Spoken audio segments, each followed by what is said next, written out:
Alright, everyone, it's your Transformers Age of Extinction review. Once again, directed by Michael Bay.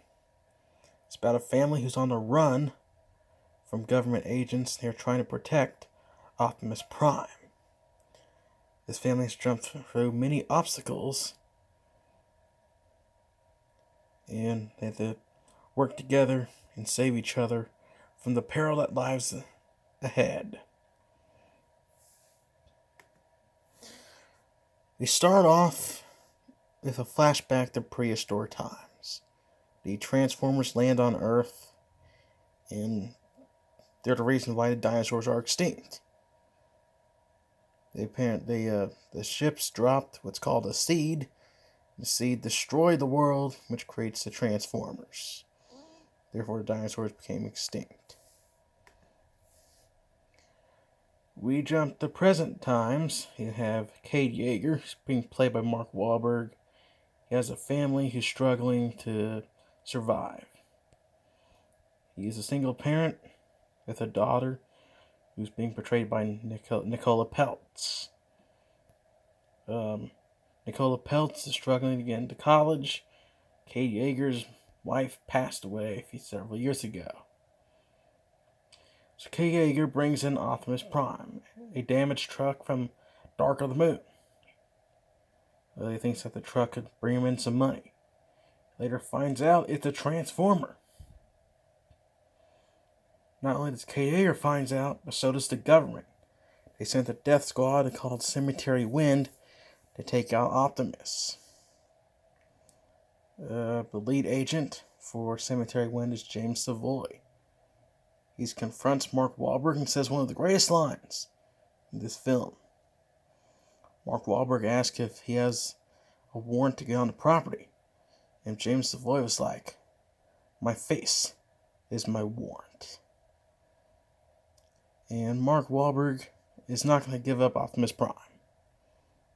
So James Savoy uses the girl as to make Cade Yeager confess. Out of nowhere comes Optimus Prime to their rescue. Destroys a bunch of houses, fighting all the agents. It's a great scene. And Yeager family is on the run.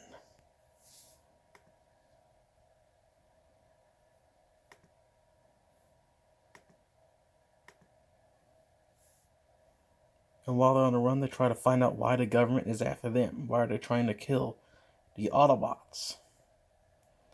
While Optimus Prime was fighting the agents, Cade Yeager stole one of their drones. Their drones led them to KSI, which is a research facility. They break down the Transformers, and they form Transformium, which is used to build their own Transformers. Doesn't really make any sense, because these people don't like Transformers. Why are they building their own? I don't know. The facility is led by Joshua Joyce, portrayed by Stanley Tucci. And you also have Harold Attinger, who is in charge of the military and Cemetery Wind. Cade Yeager finds its way into the facility, films a lot of footage of the facility melting down, Autobots, Optimus Prime, known as a familiar one. So they raid the facility.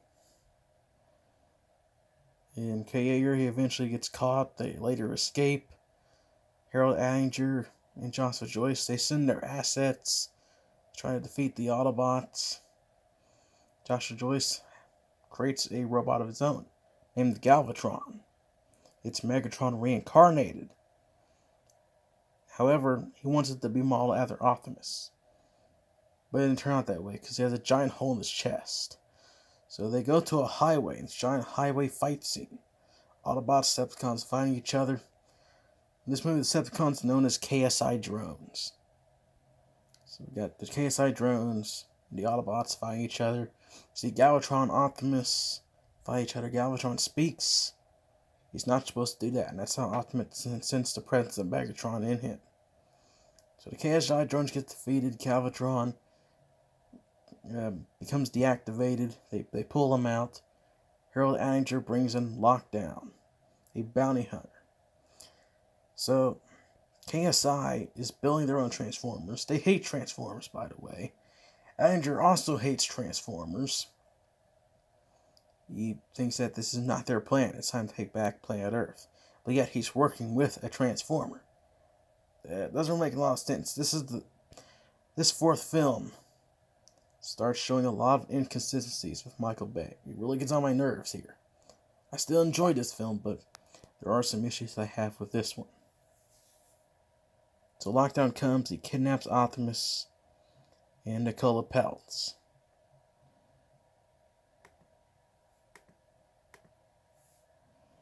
So Kate Yeager, the rest of the Autobots, they sneak at port. They sneak on lockdown ship. They rescue Nicola Peltz, and they escape the ship. They escape. They're followed by a bunch of other Decepticons, and they fly around a bunch of ships, destroying everything in their path. Some buildings get destroyed. A lot of the spaceships get destroyed. You see a lot of Transformer dogs coming after them, chasing them around. It's a great scene of how they escape, and yeah.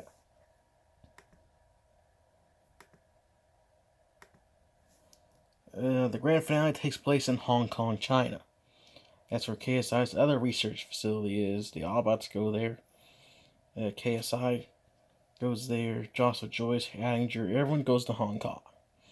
And it's used for the grand finale. I think it's a great scene that they did. I love the fight between Optimus and Lockdown. I like the scene Hong Kong just getting destroyed. The Dinobots are introduced. There's a lot of stuff goes into this movie. There's a scene where Mark Wahlberg is fighting James Savoy. James Savoy is like thrown off a building.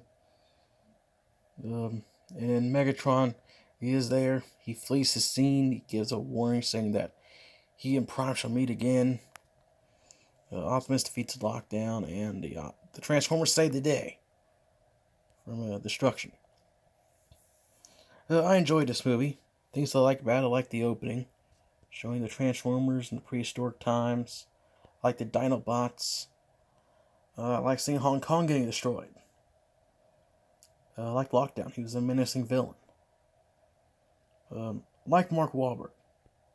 My only critique is that he did a lot of dad jokes and overprotective father stuff. But by the end of the film, he did get better. He is better than Shia LaBeouf.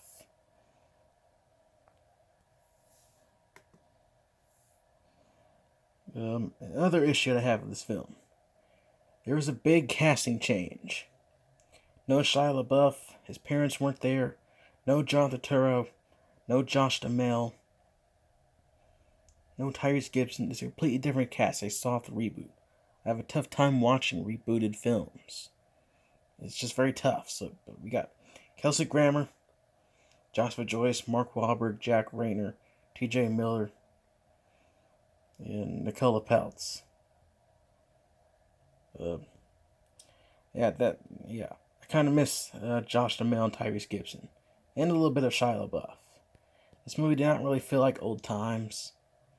I also think this movie shouldn't really have been made, because the Transformers 3, it was supposed to be the last film.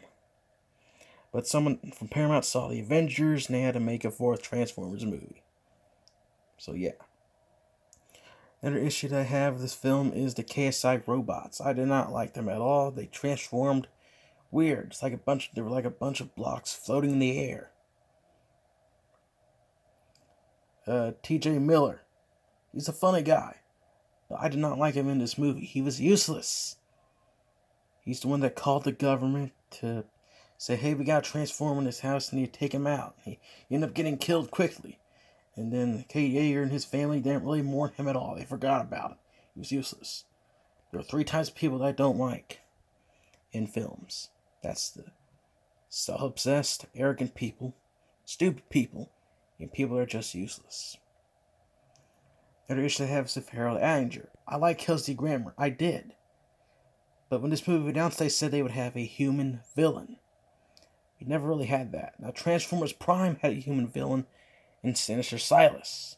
But Harold Allinger wasn't really a villain. He's just another government stooge like Charlotte Maring, Seymour Simmons, or Director Galloway. My main issue with this film is Galvatron. I did not like Galvatron. He did not need to be in this movie. They killed off Megatron. He should have stayed dead. They should not have brought him back. I get tired of them bringing back people from the dead. He had a hole in his chest too, which make him look weak. I did not like to bring him back out with Tron. So yeah, that's the issue I had. Also, the runtime on this film was 2 hours and 45 minutes. Way too long.